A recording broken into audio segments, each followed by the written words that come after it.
અમદાવાદમાં વરસાદ બાદ રોડ બેસી જવાની ઘટના સામે આવી છે। સેટેલાઇટ પાસે આરસીસીનો રસ્તો બેસી જતા એક ગાડી ખાડામાં ખાબકી।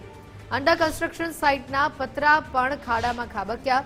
બિલ્ડર દ્વારા કરવામાં આવેલા પ્રોટેક્શન વોલ પણ ખાડામાં ગઈ હોવાનું સામે આવ્યું છે।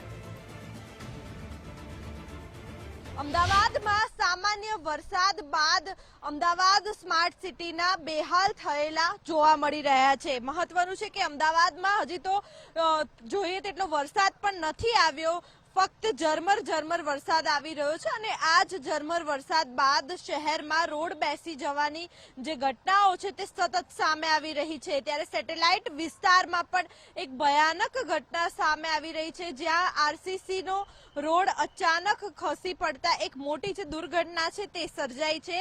આ જે ગાડી છે તે પાર્ક કરી હતી અને કિનારે પાર્ક કરેલી જે ગાડી છે તે અંદાજે 20 ફૂટ ઊંડા જે ખાડામાં ખાબકી ગઈ છે।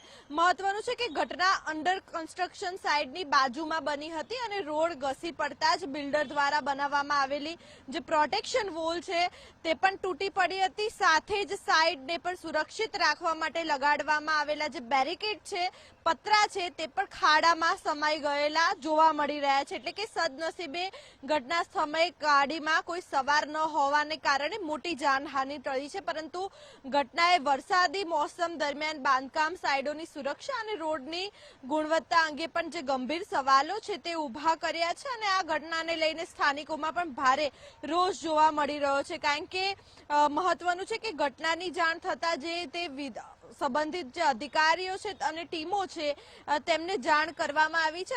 કેવી રીતે કોર્પોરેશન દ્વારા આ જે ગાડી છે તે બહાર પાડશે તે પણ અહીંયા અનેક જે સવાલો છે તે સવાલો ઉભા થાય છે। એટલે કે હજી સામાન્ય જ વરસાદ પડ્યો છે અમદાવાદમાં અને આ પ્રકારની પરિસ્થિતિ છે, જ્યારે વધારે વરસાદ પડશે તો સ્માર્ટ સિટી અમદાવાદના કેવા હાલ થશે તે પણ જોવું રહ્યું। કેમેરામેન વિનોદ સાથે માનસી પટેલ, ગુજરાત ફર્સ્ટ, અમદાવાદ।